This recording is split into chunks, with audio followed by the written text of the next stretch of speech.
राज्य सरकारने हिंदी सक्तीचा जी.आर आणला होता. त्याविरोधात राज ठाकरे असतील, उद्धव ठाकरे असतील यांनी एल्गार पुकारला आणि संपूर्ण महाराष्ट्रातील जनतेला आव्हान केलं आणि त्याला प्रतिसाद दिला.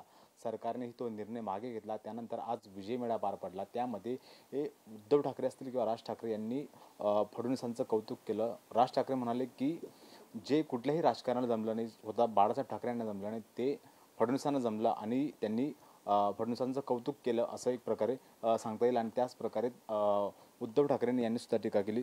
तर संपूर्ण महाराष्ट्रामध्ये आज महत्त्वाचा दिवस होता मराठी लोकांसाठी आणि अनेकांची इच्छा होती, तुमची पण इच्छा होती की राज ठाकरे आणि उद्धव ठाकरे एकत्र यावे. बघा, कुटुंब व्यवस्था वेगळा विषय आहे आणि राजकारण वेगळा विषय आहे.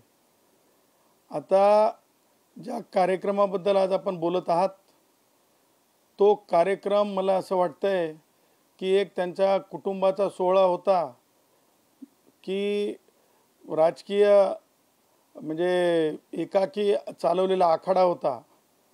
कारण राजकीय आखाड्यामध्ये कमीत कमी कोणत्या आखाडा म्हणलं तर 2 लोक असतात, पण ते एकाकी लाडोबाचा आखाडा होता तेच समजत नव्हतं.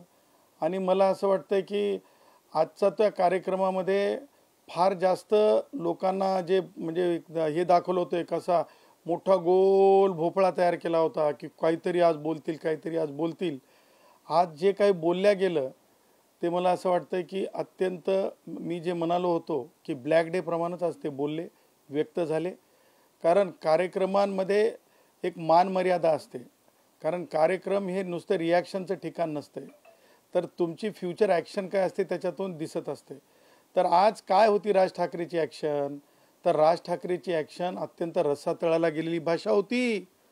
काय राज ठाकरे बोलले, राज ठाकरे हे सुद्धा विसरले की समोर कुणीतरी महिला खासदार बसलेल्या आहेत, सुप्रिया सुळेंसारख्या. मला म्हणजे केवळ प्रचार ही मराठी संस्कृती आहे, क्लेशकारक आहे. मला म्हणायचं नाही बुद्धिमत्ता मारल्या गेली का, परंतु सार्वजनिकरित्या माध्यम बघत आहेत, लाईव्ह चालू आहे, अत्यंत अश्लील हातवारे, अश्लील भाव. मला असं वाटतंय की महिलांचा अपमान सार्वजनिकपणे एकाही सभेमध्ये महिलांसमोर असा झालेला मला आठवत नाही, मी पाहिलेला नाही. कारण आम्ही निळूभाऊ फुलेंचे सुद्धा भाषणं, अत्यंत आक्रमक भाषणं पाहिलेले आहेत. आम्ही इतर चळवळीतले सुद्धा, रिपब्लिकन चळवळीतले सुद्धा भाषणं पाहिलेली आहेत. त्याचबरोबर हिंदुत्ववादी चळवळीतले सुद्धा आक्रमक भाषणं पाहिली, परंतु असे रसातळाला गेलेलं भाषण कधीच पाहिलं नाही. दुसरा भाऊ उद्धव ठाकरे, ते काय बोलतंय, ते म्हणतंय उठतंय का, उठतंय का. ही काय भाषा आहे, ही काय भाषा आहे. परत तीच गोष्ट 4दा, म्हणजे मी अश्लीलच बोलत आहे हे कन्फर्म करण्याची भाषा. हा, दमत नाही डायरेक्ट बोलायचा, दमत नाही डायरेक्ट बोलायचा, दमत नाही डायरेक्ट बोलायचा. एका आपण माजी मुख्यमंत्र्यांवर बोलत आहोत, एका आपण विद्यमान उपमुख्यमंत्री एकनाथरावजी शिंदे साहेबांवर बोलत आहोत. काय अधिकार आहे म्हणे, श्रद्धा आणि अंधश्रद्धेवर बोलायला निघाले, प्रबोधनकार ठाकरेंच्या बाबतीत बोलायला निघाले. हातामध्ये ज्यावेळेस आपण डाव्या उजव्या हातात काय आहेत ते बघितले का, हे नुसता दिखावाच आहे का. मग मला असं वाटतंय की मग एवढंच जर आहे खाज, तर मग अंधश्रद्धा विरोधी कृती समितीमधले कार्यकर्ते बना ना तुम्ही. उद्धव ठाकरे, अंधश्रद्धा विरोधी कृती समितीमध्ये बना ना जाऊन कार्यकर्ते तुम्ही. त्यामुळं आजचं त्यांचं जे सगळं काय बोलणं आहे, सगळं काय भाषण आहे, ते तुम्हाला सांगतो एक ड्रामा होता आणि एक मी म्हणत होतो की पॉलिटिकल फिल्मी इव्हेंटप्रमाणे पॉलिटिकल फिल्मी इव्हेंट होता. त्याच्या व्यतिरिक्त काहीही नव्हतं. आणि त्या उपर जाऊन मला सांगायचं आहे की तुम्ही आज जे केलं ते महाराष्ट्रानं पाहिलं. आणि ते काय पाहिलं तर तुम्ही ज्या प्रकारे सुप्रिया सुळे असतील, खासदार आहेत त्या, तो आमचा काय तो ठाण्याचे आमचे जितेंद्र असेल, असे हात बांधून, त्याच्यानंतर जयंत पाटील म्हणजे शेतकरी कामगार पक्षाचे, सगळ्यांचा जर मराठी विषय होता तर हे तुम्ही दोघं जण तिथे काय होत्या, तुम्ही दोघं जण काय होत्या ते आम्ही महाभारतात आणि याच्यामध्ये आपण पाहिलेलं असते बघा, माहिती आहे तुम्हाला, रामायणामध्ये स्वयंवर असते आणि ते उभे असतात, तसे दोघं जण काय म्हणून बसवले होते दोघंच जण, कारण हे मराठींचा कार्यक्रम होता ना, झेंडे नव्हते ना, मग या दोघांचे झेंडे काय करत होते तिथं, आणि मग सगळ्यांना खालून वर बोलवलं कार्यक्रम संपल्याच्या नंतर. ते काय होतं तर आमच्याकडे जो खेळ असतो, खेळ नाटकाचा किंवा शूटिंग संपल्याच्या नंतर पिक्चरच्या, स्पॉट बॉय, कॅमेरामॅन त्यांना बोलवत असतात फोटोग्राफीसाठी. यांना फोटोग्राफीसाठी बोलवलं होतं का? ह्या सगळ्या गोष्टींचं प्रश्नाची उत्तरं लोक प्रश्न विचारत राहतील, कारण दिसतंय तसं नसतंय म्हणून जग फसतंय. दाखवलं एक की हा कार्यक्रम मराठी जनांचा आहे, परंतु तो कार्यक्रम मराठी जनांचा नव्हता. तो कार्यक्रम होता या दोघा भावांचा, कुटुंबाचा. मला सांगा, त्या मंचावर आमचे तरुण युवक बाळा नांदगावकर किंवा आपले सन्मान्य श्री संदीप देशपांडे अंशतः तरी कुठं दिसत होते का? त्याच्यामुळं हे स्वार्थाने बरबटलेला कार्यक्रम होता आणि स्वतःच्या लेकरा बाळांची फोटोग्राफी करण्यात आली. हे दाखवण्यात आलं की आमच्या नंतर हे आमच्या लेकरं आहेत, हे आमच्या अवलादी आहेत. जस्टिफिकेशनचं दाखवण्यात आलं की आमच्या अवलादी जरी इंग्रजीमध्ये शिकल्या असल्या तरी यांचं नेतृत्व स्वीकारा. त्यांनी मराठी शिक्षण जरी घेतलं नसलं तरी तुम्ही यांचं नेतृत्व स्वीकारा, कारण इंग्रजीची खूप मोठी चाड आहे, तरी सुद्धा लोकांना ती आवड असावी असं ते दर्शवण्याचा केविलवाणी प्रयत्न मला असं वाटतं राज ठाकरेंनी, उद्धव ठाकरेंनी केला. पण हा सर जो तुम्ही म्हणता त्यांचा घरगुती कार्यक्रम होता, एक फोटो सेशनचा कार्यक्रम होता, हा कार्यक्रम सरकारनेच त्यांना उपलब्ध करून दिला, कारण की सरकारने GR मागे घेतला.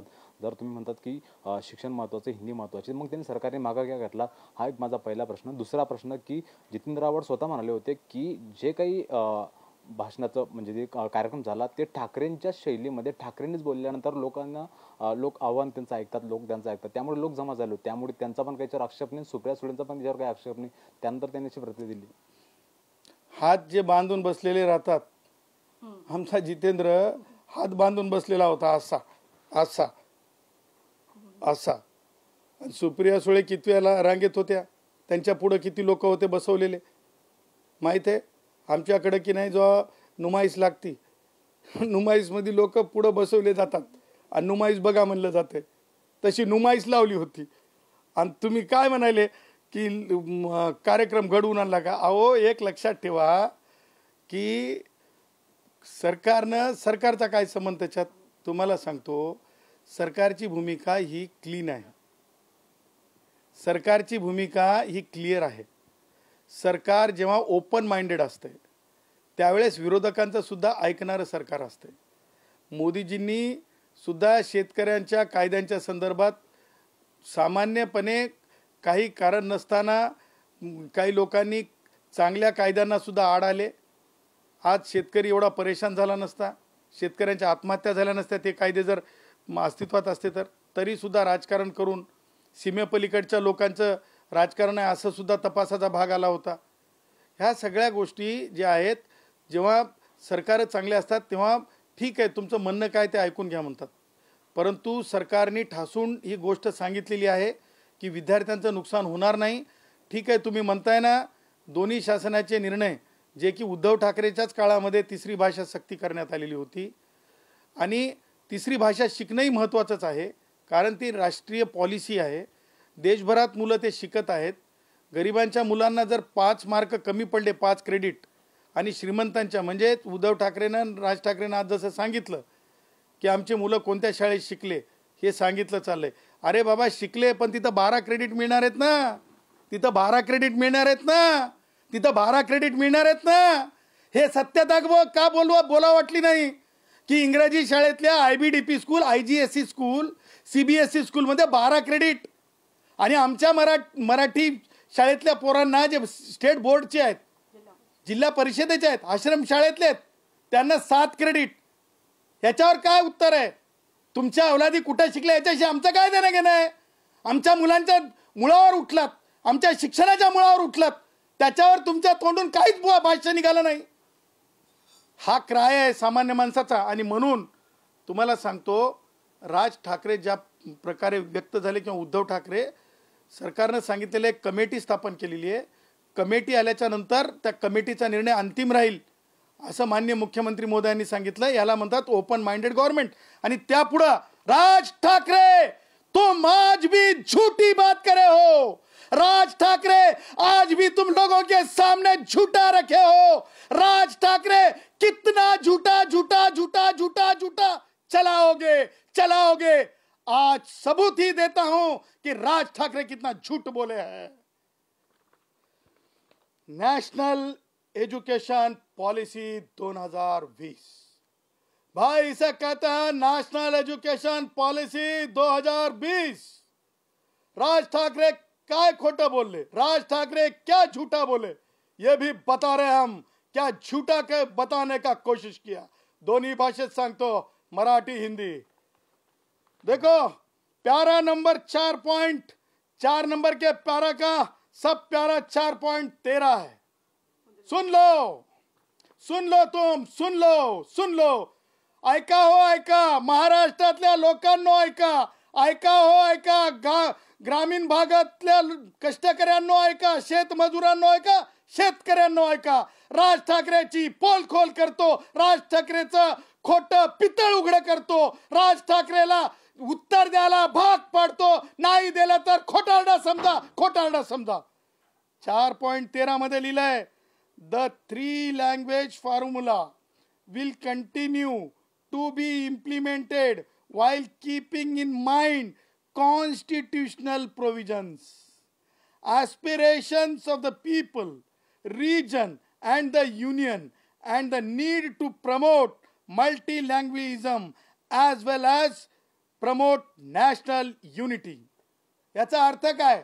3 भाषा शिकायच्यात, राष्ट्रीय एकात्मतेसाठी शिकायच्यात. तुम्हाला इंग्रजीची गोडी आहे, इंग्रजीला तुमचा विरोध नाही. इंग्रजी तुम्ही सांगताय सुप्रीम कोर्टात आहेत. राज ठाकरे सुप्रीम कोर्टातली जजमेंट आता वेगवेगळ्या भाषांमध्ये सुद्धा, हिंदीत सुद्धा म्हणजे मुद्रित होते. हे तुमच्या ज्ञानात भर घालून घ्या. सुप्रीम कोर्टात जी जजमेंट आहे ती हिंदी भाषेत सुद्धा मुद्रित होते. हे तुमच्या ज्ञानात भर घालून घ्या. माननीय न्यायमूर्ती डॉक्टर धनंजय चंद्रचूड यांच्या काळातून सुरू झाले. खोटं बोलू नका, रेटून बोलू नका. आणि 3 भाषा ही राष्ट्रीय एकात्मतेसाठी शिकवल्या पाहिजेत. हे केंद्राचा कायदा आहे, हे नॅशनल एज्युकेशन पॉलिसी आहे. हे मल्टीलँग्वेजिझम म्हणजे अनेक भाषा मुलांना शिकल्या पाहिजेत, शिकता आल्या पाहिजेत, मुलांचा पूर्ण विकास व्हावा, ह्याच्यासाठीच आहे. हा पुरावा मी महाराष्ट्रासमोर ठेवत आहे. सुप्रियाताई, तुम्ही पार्लमेंटरियन आहात. हा जो पाडा, याला जे पॅरेग्राफ आहे, ढोबळ भाषेत पाडा म्हणावं, कारण ढोबळ भाषेत हे राज ठाकरेला, उद्धव ठाकरेला वाचून दाखवा. कारण दुसऱ्यांना तर नाही, कमीत कमी तुम्हाला ज्या प्रकारे पार्लमेंटमध्ये बोललं जाते आणि मांडणी करणारी एक मोठी महिला म्हणून पाहिलं जातंय, कमीत कमी तुम्ही तरी ह्या गोष्टीचा खुलासा करा. आणि म्हणून राज ठाकरेचं आजचं भाषण खोटारडेपणाची हद्द नव्हती. राज ठाकरेचं आजचं भाषण अत्यंत रसातळाला गेलेलं होतं. सर, तुम्ही म्हणतात नॅशनल पॉलिसी आहे आणि विद्यार्थ्यांसाठी, गरीब कष्टकऱ्यांच्या पोरासाठी आवश्यक आहेत. मग सरकार ठाकरेंकडे त्यांनी नाग्या का टाकल्या? सरकारने माघार का घेतली? जर विद्यार्थ्यांच्या म्हणजे राष्ट्रहिताचं आहे तर ते अंमलात आणणं गरजेचं आहे. तुमच्या पोरांसाठी नसेल, पण शेतकऱ्यांच्या, कष्टकऱ्यांच्या पोरांना काहीतरी मार्क्स मिळतील, त्यांना गरजेचं आहे. मग सरकारने त्याच्यातून माघार का घेतली? सरकार घाबरलं का ठाकरेंना? नाही, कोणीच घाबरलेलं नाही. माघार घेतली सरकार. ठाकरे म्हणजे काय मला हे समजत नाही. घाबरायची भाषा कशाची? यालाच तर विरोध आहे, हेच तर संकेत आहेत. त्यांनी आंदोलनाचा हाक दिल्यानंतर GR मागे घेतला सर, म्हणून मला विचारतो. ते पहा, ओपन माइंडेड गव्हर्नमेंट जेव्हा असते, खुल्या विचाराचे सरकार जेव्हा असतात, ठीक आहे, अल्पावधीमध्ये आम्ही संधी देऊ आणि तुमचं काय म्हणणं आहे कमिटीकडे मांडा, त्याच्यानंतर कंकरंट डिसिजन परत घेऊ. हे म्हणजे काय, म्हणजे हे इगो सब्जेक्ट करायचा नसते. कारण लक्षात ठेवा, कोणत्याही लेकराच्या टाळूवर राजकारण करायचं नसते आणि सरकारला टाळूवर कोणत्याही लेकराचं राजकारण करायचं नव्हतं. यांनीच आणलेली पॉलिसी होती जी सरकारने इम्प्लिमेंट केली आणि ती नॅशनल एज्युकेशन पॉलिसीच्या आधारावर केली. कष्टकऱ्यांच्या, गरिबांच्या, रोजमजुरांच्या मुलांचं नुकसान होऊ नये म्हणून केलेली ती पॉलिसी होती. उद्धव ठाकरे सरकार कष्टकऱ्यांच्या, गरिबांच्या, सरकारांच्या हिताचं होतं का? नाही. उद्धव ठाकरे 124 कष्टकऱ्यांच्या ज्यावेळेस आमच्या एसटीतल्या मृत्यू झाले त्यावेळेस त्यांना कधी जाग आली नाही. त्यांना कधी, म्हणजे कधी त्यांचं काय काय दुखत होतं ते समजत नव्हतं. परंतु लक्षात ठेवा, त्यांना फक्त राजकारण करायचं होतं. आज मला सांगा, आजच्या परिस्थितीमध्ये ज्या प्रकारे सरकारने ओपन माइंडेड भूमिका घेतली, ती ओपन माइंडेड भूमिका उद्धव ठाकरेने घेतली होती का? आज मोदीजीने जी ओपन माइंडेड भूमिका घेतली होती शेतकऱ्यांच्या शेती ह्याच्या संदर्भात, ती उद्धव ठाकरेने घेतली होती का? त्याच्यामुळं ह्या सगळ्या गोष्टी आहेत ना, राजकारणाशी संबंधित आहेत. त्यामुळं मला असं वाटतंय की उद्धव ठाकरेंचा जर काळ बघितला तर कष्टकऱ्यांच्या जीव गेलेला काळाकुट्ट काळ होता. आज तुम्हाला सांगतो, कष्टकऱ्यांच्या मुलांवर राजकारण करून, कष्टकऱ्यांच्या मुलांची शैक्षणिक मार्काची हत्या करून आज जे तांडव केलं, आज जे बडेजाव केला, हे सुद्धा मला असं म्हणायचं की आजचा सुद्धा दिवस ब्लॅक डे, मी जे म्हणालो होतो त्या ब्लॅक डे प्रमाणेच आहे. सर, तुम्ही म्हणले की राज ठाकरे आणि उद्धव ठाकरे यांनी अश्लील भाषेचा उपयोग केला, हातवारचा उपयोग केला. मात्र राज ठाकरे यांच्याकडे कुठले संविधान पद नाहीत, उद्धव ठाकरे फक्त आमदार आहेत. मात्र सरकारमधले कृषी मंत्री असतील किंवा माजी कृषी मंत्री ते अब्दुल सत्तार, आताचे कृषी मंत्री आणि अजून एक आमदार, भाजपाचे आमदार, ते ज्यावेळेस शेतकऱ्यांबद्दल, कष्टकऱ्यांबद्दल बोलतात तेव्हा तर तुम्ही आवाज उठवला पाहिजे अशी सगळ्यांची विचार असते. कारण की तुम्ही कष्टकऱ्यांचे नेते म्हणून तुम्ही वारंवार भूमिका मांडतात, त्यावेळेस तुम्ही बोलले नाही. सर बघा, माझी टणटण टोल कधी काही दुकान नाही, तुम्हाला सांगतो. आमचं साधं असतं. आमचं सामान्यातल्या सामान्य माणसाला न्याय मिळावा या हेतूनं प्रेरित होऊन आम्ही काम करतो. लेकरांचं नुकसान होऊ नये, झोपडपट्टीवाल्याला त्याच्या घरावर गदा येऊ नये. कारण आमचं काय कोहिनूर नाही रे बाबा, आम्ही काय कोहिनूरवाले नाहीत रे बाबा. आणि तुम्हाला सांगतो, त्या पलीकडे जाऊन एवढे मोठे नाहीत रे बाबा की ईडीच्या नोटीस घेऊन म्हणजे फेस करावं लागेल, एवढे मोठे माणसं नाहीत. आणि तुम्हाला सांगतो, काय राज ठाकरे आज बोलला, आज तुम्हाला सांगतो, सरकारने लॉ इंटू मोशन आणायला पाहिजे. राज ठाकरेचं भाषण हे कायदाबाह्य होतं. राज ठाकरे आज ज्या प्रकारे व्यक्त होत होते, त्यांनी म्हणले की कानाखाली मारा पण पुरावे कसे ठेवू नका हे समजून सांगण्याचा प्रयत्न केला. ही कोणती भाषा आहे? तुम्ही कुणाला मारा म्हणताय? सामान्य गरीब हिंदूंना? टोपीवाल्यांकडे जाऊन बघा, ते बोलतात का मराठी? आणि सामान्य हिंदूला मारण्यासाठीचा कसा कार्यक्रम असावा? व्हिडिओ करू नये आणि मारल्याच्या नंतर ते फक्त मार खाल्लेल्याने येऊन सांगावं. हे कोणतं घोतक आहे? म्हणजे टोळके तयार करायला, तुम्ही टोळके तयार करायची प्रक्रिया आहे. ही तीच भाषा आहे जी सीमा पलीकडचे जे अतिरेकी आहेत ना, मला कोणत्या धर्मावर बोलायचं नाही, परंतु इस्लामिक वर्ल्ड तयार करायला निघालेले जे अतिरेकी आहेत, पाकिस्तानी अतिरेकी, ते पाकिस्तानी अतिरेकी जसं टिपतात, ते धर्माच्या नावावर देश जग उभा करायचा प्रयत्न करतात, तसंच भाषेच्या नावावर देश तोडायला निघालेत का? मला कोणाला म्हणायचं नाही, राज ठाकरेला हे उत्तर द्यावं लागेल. हे अतिरेक्यांसारखं वर्तन नाही तर काय? कसं टिपायचं, कसं मारायचं, हे लोकशिक्षण आहे? हे लोकशिक्षण आहे? अतिरेक्यांसारखं वर्तन आहे. अतिरेक्यांची ही भाषा आहे की कसं टिपायचं, पुरावा कसा येऊ द्यायचा नाही, व्हिडिओ कसा करू द्यायचा नाही. हे कोणतं वर्तन आहे? These are the words constitutional आहेत. असंविधानिक भाष्य करण्याचा आणि माणसामध्ये तेढ निर्माण करण्याचा, भाषिक तेढ निर्माण करण्याचा, अतिरेकी कृत्यापेक्षा ज्या प्रकारे तो काय नाव त्याचा, तो रजा अकादमीवाला, मला असं वाटत होतं की रजा अकादमीवाला काय नाव तो डॉक्टर जाकीर नाईक आणि राज ठाकरे काय खरंच एका शाळेत शिकलेत का? जाकीर नाईक आणि राज ठाकरे काय खरंच एका शाळेत शिकलेत की काय, असा प्रश्न माझ्या मनात उपस्थित झाला त्यांच्या या राज ठाकरेच्या या वक्तव्यावरून. त्याच्यामुळं अत्यंत रसातळाला गेलेले विचार आहेत आणि ह्या विचाराला मला असं वाटतंय की कोणी सुद्धा टाळ्या वाजवत नव्हतं. सर एक मुंबईमध्ये एक व्यापारी ते म्हणलेत काल की मी 30 वर्षापासून मुंबईमध्ये राहतो, मी मराठी बोलणार नाही, मला जबरदस्ती मराठी केलं तर मी ऐकणार नाहीत, असं वक्तव्य केलं होतं त्यांचं. आजच ऑफिस मनसेवाल्याने फोडलं, त्यावर कसं बघतात? म्हणजे त्यांची जी भाषा होती ती मगरूरची होती की होती का? बघा, एक लक्षात घ्या, जेव्हा जब देश की बात आती है, जब संघ भारत की बात आती है, तो लोग अपने आप खडे हो जाते हैं. सांगायचं तात्पर्य, जेव्हा देशाचा विषय असतो, भाषेच्या नावावर जेव्हा देशामध्ये विघटन आणण्याचा प्रयत्न केला जातो, माणसात भेद निर्माण करण्याचा प्रयत्न केला जातो, कारण नागरिकत्व हिंदुस्तान का होता है. सर हेच वाक्य आहेत ना, राज ठाकरे सुद्धा बोलले. ते बोलले की खूप साऱ्या अकॅडमीत, म्हणजे जसं की मराठा रेजिमेंट नसेल, महाराज रेजिमेंट नसेल, अशा अनेक रेजिमेंट शिमला, पण त्यामध्ये ना तिकडे भाषाचं बंधन नाहीत. ज्या टायमाला देशावरती हल्ला होतो, देशावरचं अतिक्रमण होतं, त्या टायमाला कोणी भाषा बघत नाहीत. तुमचे आणि त्यांचे विचार एक प्रकारचे वाटतात. नाही, राज ठाकरेचे आणि माझे विचार एकसारखे असू शकत नाही.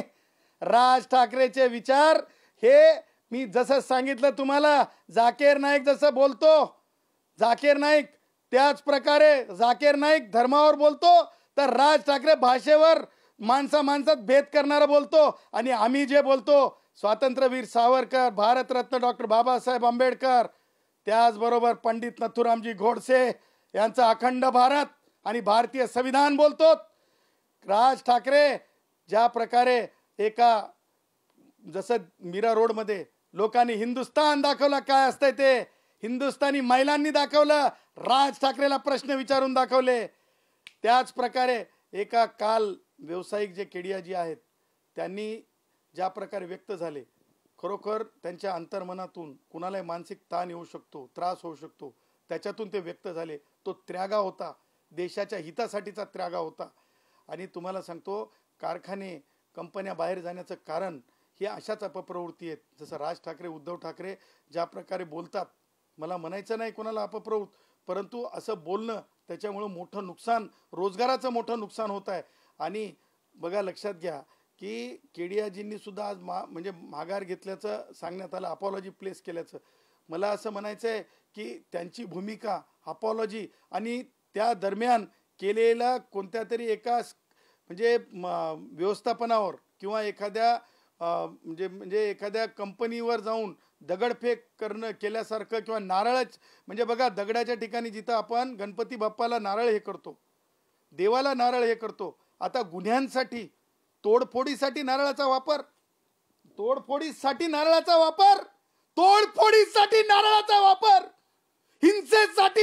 वापर, हे कोणतं हिंदुत्व आहे राज ठाकरे? हे कोणतं हिंदुत्व आहे राज ठाकरे? गरीब हिंदूंना मारहाण, हे कोणतं हिंदुत्व आहे राज ठाकरे? गंगा मैयाचा अपमान करायचा, साधू समुदायाचा अपमान करायचा, आणि ज्या नारळाला अत्यंत पवित्रपणे ज्या आराधना केली जाते, पूजा पाठ केली करताना ज्या नारळाला आपण हे करतो, देवा धर्मांसाठी एक आदरानं, एक श्रद्धेनं, श्रद्धा भावानं अर्पित करतो, त्या नारळाला तुम्ही गुन्हेगारीसाठी वापरता. हे हिंदुत्व असू शकत नाही. दोघांनी सुद्धा माफी मागितली पाहिजे. नारळाच्या परत तुम्हाला माहिती आहे, नारळामध्ये देव असतंय म्हणून म्हणलं गेलेलं आहे. हे काय चाललेलं आहे? त्याच्यामुळं मला असं म्हणायचं आहे की ह्यांच्या आज जे व्यक्त झालेत, ते यांचे खरा चेहरा आज व्यक्त झालेला आहे. आणि त्यामुळं आज जे सगळे लोक आलेले होते, हे अत्यंत, मला असं वाटतं की आपण जर 90मध्ये 95मध्ये जर रिपब्लिकन पक्षाचे प्रकाश आंबेडकर साहेबांचं जर आपण कार्यक्रम बघितले, किंवा दलित पॅन्थरचे जर कार्यक्रम बघितले, तर असे कार्यक्रम होत गेले. त्याच्यामुळे मला असं वाटतंय आजचा त्यांचा जो इव्हेंट होता, जेवढे लोक होते ना, ह्याच्यापेक्षा जास्त लोक माननीय ॲडव्होकेट बाळासाहेब आंबेडकर किंवा दलित पॅन्थरच्या कार्यक्रमात ह्याच्यापेक्षा कितीतरी लाख, म्हणजे छत्रपती संभाजीनगरच्या परिषदा असतील, नांदेडच्या परिषदा असतील, ह्यांच्यापेक्षा कितीतरी लाखचे मोर्चे आणि आंदोलन आणि कार्यक्रम झालेले. त्यामुळे मला असं वाटतंय की यांची तुलना, आज त्यांचा तो कौटुंबिक सोहळा त्यांनी करून घेतला, मला कोणाला म्हणायचं नाही मुंज वगैरे, परंतु स्वतःचे मुलं सुद्धा स्टेजवर आणून दाखवले. त्यांची हेच आहेत उद्याचं, हेच आहेत उद्याचं, हेच आहे उद्याचं दाखवण्याचा केविलवाणी प्रयत्न होता. ते केडियाजी म्हणलेत की मला जर कोणी मी 30 वर्षापासून मुंबईत राहतो, मी मराठी बोलणार नाही, माझ्यावर जर कोणी बंधनं आणलं तर मी अजिबात मराठी बोलणार नाही, असा आशय त्यांचा ट्विटचा होता. त्यांचा ट्विटचं तुम्ही समर्थन करता का? थोडक्यात सांगा. हो, लक्षात ठेवा, मेरी मर्जी. भारताच्या संविधानाच्या आर्टिकल 19 जर आपण वाचलं, right to expression and speech, स्पीचमध्ये केवळ बोलण्याची भाषा नाही आहे तर हातवाऱ्याची सुद्धा भाषा आहे. समजलात ना? आज जसं ते अश्लील हातवारे करत होते ते सुद्धा हातवाऱ्याची भाषा आहे, तुम्हाला सांगतो. आणि त्यामुळं त्यांची ती मर्जी आहे, ते कोणत्या भाषेत व्यक्त व्हावेत. दुकानावर बोर्ड, कारखान्यांवर बोर्ड, स्थानिक जी भाषा असते राज्याची त्याच्यासह दुसऱ्या भाषेत लावण्याचा अधिकार आहे. परंतु व्यक्त होताना मात्र मैं बोल रहा हूं, कोई दुकानदार को, कोई होटल वाले को, कोई टैक्सी वाले भैया को, रिक्शा वाले भैया को, ये मनसे वाले भैया जब आएंगे ना, मनसे वाले भैया जब आएंगे ना, तो इनसे डरना मत. उनको बोलना भारत का संविधान 19 पढ़ो, 19 पढ़ो, 19 पढ़ो.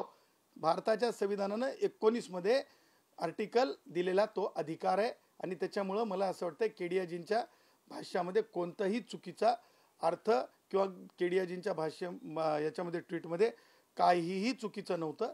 तो त्यांचा मूलभूत अधिकार आहे. त्यांनी त्या म्हणजे वक्तव्यापासून नागरिक म्हणून त्यांना हा, हिंदुस्थानचे नागरिक म्हणून पूर्ण अधिकार आहे त्यांना. सर, हेच वक्तव्य सर मी घेतो की आपल्या देशामध्ये मुसलमान अनेक वर्षापासून राहतात, त्यांचे अनेक पूर्वज गेले, ते याच मातीत मिसळतात, त्यांना पेटवत पण नाही, ते मातीतच जातात. मात्र काही मुसलमानांना जबरदस्ती केली जाते की तुम्ही भारत माता की जय म्हणा. त्यांचं अनेक असे मुस्लिम नेते येऊन गेलेत, त्यांचं भारतावरती, भारत मातेवरती, भारताबद्दल प्रेम आहेत, मग त्यांना अशी जबरदस्ती केली जाते. ते कसं बरोबर म्हणतात तुम्ही? त्यांची पण मर्जी ना, ते भारत माता की जय म्हणते. भारत माते जय म्हणल्यानंतर त्यांची श्रद्धा आहे किंवा प्रेम आहेत किंवा राष्ट्रभक्ती आहेत असं असू शकतं का? ते त्यांची पण मर्जी असू शकते. बघा, ही मदरलँड आहे, मदरलँड आहे, मदरलँड आहे. ही मेनलँड नाही, याला मदरलँड म्हणतात. आणि आईला नतमस्तक होणं हे मला असं वाटतं कोणत्याही धर्मामध्ये चुकीचं मानलं गेलेलं नाही. कारण जगामध्ये मदरलँडला जे आहे नतमस्तक होलं जाते. त्याच्यामुळं मला असं वाटतं की एक काळ आपण बघितला होता की बुरख्याच्या बाबतीमध्ये तेवढंच काही अल्पसंख्याक समुदाय सक्त होते. परंतु आज मी तुम्हाला जगातले अनेक देश दाखवतो की त्यांनी म्हणजे अत्यंत म्हणजे इस्लामिक देश आहेत, त्यांनी सांगितलं की बुरखा आता आमच्या देशात नको. तसं तुम्हाला सांगतो, आता ह्युमॅनिटेरियन तुम्हाला राहायचं आहे हिंदू धर्मामध्ये किंवा या देशातल्या या भूमीवरल्या मूळ धर्मांमध्ये, जसं की म्हणजे बौद्ध धर्म असेल, जसं की हिंदू धर्म असेल, जसं की इतर जे धर्म आहेत, जे म्हणजे जे हे सगळे धर्म मानवता शिकवतात, क्रूरता शिकवत नाहीत. आणि त्यामुळं काही अपप्रवृत्तींनी अल्पसंख्याक समुदायाला जे आहे चुकीच्या मार्गानं, जसं मी तुम्हाला सांगितलं, डॉक्टर झाकीर नाईक सारखे, लष्कर-ए-तोयबा, जैश-ए-मोहम्मद, हरकतुल अन्सार, अशा ज्या संघटना आहेत, त्या संघटनांना जे काही युवक बळी पडतात, त्याच्यातून एक पिढीनं पिढी जात जे आहे अनेक युवकांना अशा चुकीच्या मार्गानं जात आहेत. त्याच्यामुळे मला असं वाटतं की मदरलँडला नतमस्तक होणे किंवा वंदे मातरम म्हणणे किंवा भारत माता की जय म्हणे, भारत माता की जय तर म्हणावंच लागेल ना. हो, मला सांगा ना. आता काल त्यांना जर प्रेमाने जर सांगितलं तर ते ऐकते ना. जसं की केडियाजी आणतात, त्यांना जर ते म्हणतात की प्रेमाच्या भाषेने जर त्यांना सांगितलं, माझ्या जबरदस्ती केली तर मी म्हणणार नाहीत. मात्र तसंच आहेत ना, मुस्लिम बांधवांना जर त्यांना म्हणलं की भारत माता की जय किंवा त्यांच्या धर्म हा प्रत्येकाला अधिकार दिला संविधानामध्ये, तुम्ही चांगले त्याचे अभ्यासक आहेत, मग त्यांच्या पद्धतीने ते प्रेम, त्यांच्या भावना व्यक्त करतील, मग त्यांच्यावर जबरदस्ती कशी काय? बघा, कोणी जबरदस्ती करत नाही. शेवटी राष्ट्रगीत गान आणि राष्ट्रगीत गाण्याच्या शेवटी भारत माता की जय म्हणलंच जाते. आणि जर भारत माता की जय म्हणायचं नसेल राष्ट्रगीत गाण्याच्या शेवटी, तर मला सांगा, तुम्हाला ह्या देश सगळं काही देते, मग तुम्ही या देशाला वंदन करण्यात काय, मातृभूमीला काय चुकीचं आहे? आणि तुम्हाला सांगतो की या देशातल्या प्रत्येक भागावर प्रत्येकानं प्रेमच केलं पाहिजे. उदाहरणार्थ तुम्हाला सांगतो, जे टीकाकार असतात ना, ते की नाही, तुम्हाला सांगतो इतके विचित्र असतात की, कारण ते कम्युनिस्ट माइंडेड टीकाकारांच्या बाबतीत बोलतो मी. कम्युनिस्ट माइंडेड टीकाकारांनी जसं काल टीका केली माननीय उपमुख्यमंत्री एकनाथरावजी शिंदे साहेबांवर की जय गुजराती किंवा जय गुजरात म्हणल्या बाबतीमध्ये, मला सांगा की आपण जर राष्ट्रगीत पाहिलं तर राष्ट्रगीतामध्ये सुद्धा गुजरात हा शब्द येतो का नाही येत? त्याच्यामुळे मला असं म्हणायचं आहे की जय गुजरात, जय गुजरात, जय गुजरात, जय महाराष्ट्र, जय महाराष्ट्र, जय महाराष्ट्र. वंदे मातरम, भारत माता की जय, हे आपण म्हणलं पाहिजे. कारण लक्षात ठेवा, आपण आपल्यांच्या प्रती जय जयकार करणं, संघ भारताचा भाग होत आपण. काश्मीर ते कन्याकुमारीपर्यंत सारखंच प्रेम असलं पाहिजे. आणि मुंबई महाराष्ट्र नुसता महाराष्ट्र इतर राज्यांसारखा नाही आहे, नुसती मुंबई इतर राज्यांसारखी नाही आहे, बॉम्बे इतर राज्यांसारखं नाही आहे, तरी आर्थिक राजधानी आहे. म्हणजे जरी पार्लमेंट दिल्लीला असली तरी जे इकॉनॉमिक सगळं काही एस्टॅब्लिशमेंट आहे या देशाची जडणघडण, या देशाची अर्थव्यवस्थेची राजधानी बॉम्बे मुंबई आहे. त्याच्यामुळं असं खाली पाडू नका, हिची गरिमा खाली करू नका.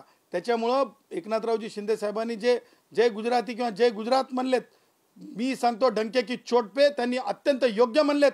आणि केडियाजींनी जे भूमिका मांडली त्यानंतर त्यांना म्हणजे ज्या प्रकारे म्हणजे त्रास देण्यात आला आणि त्यानंतर त्यांनी शब्द माघार घेतले. परंतु मूळ भूमिका ही आहे की कोणावरच अशा प्रकारचे हल्ले अत्याचार होता कामा नाही. 20 वर्षांतर आज दोघे बंधू एकत्र आले, एका स्टेजवरती आले आणि भाषण केलं. दोनच शेवटचे म्हणजे कमी शब्दात सांगाल, राज ठाकरेंना भाषणाचे किती मार्क्स द्याल आणि उद्धव ठाकरेंना किती द्याल? पहिले उद्धव ठाकरेंना किती मार्क्स द्याल? हे बघा, राज ठाकरेला तर 0-0.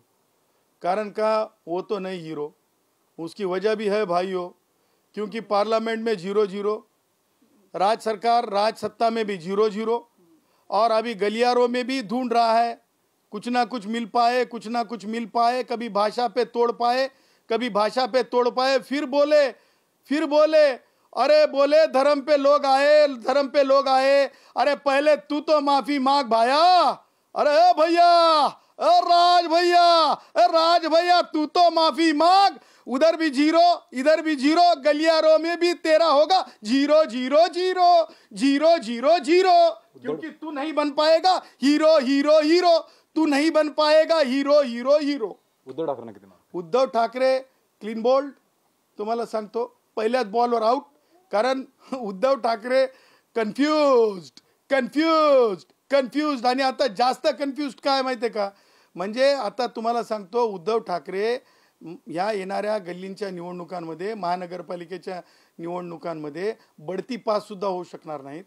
कारण आता मामूजान तर राज ठाकरे भोंग्यावर मामूजान काय म्हणतील राज ठाकरेच्या, 7 तो निकल गए.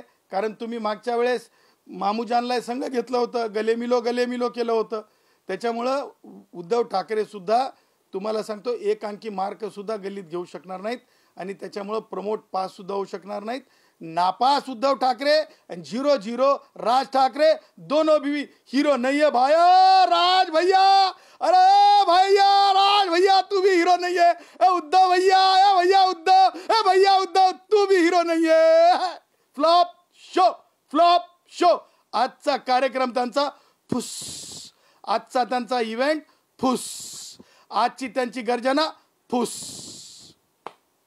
तर हे होते गुणरत्न सदावर्ते आणि त्यांनी संपूर्ण भाषणावरती राज ठाकरे असतील उद्धव ठाकरे यांच्यावर टीका केली आणि त्यांचा कार्यक्रम फेल गेला असं म्हणले. Camera person सिद्धेशसह Mihira Dhakane, TV9 Marathi, Mumbai.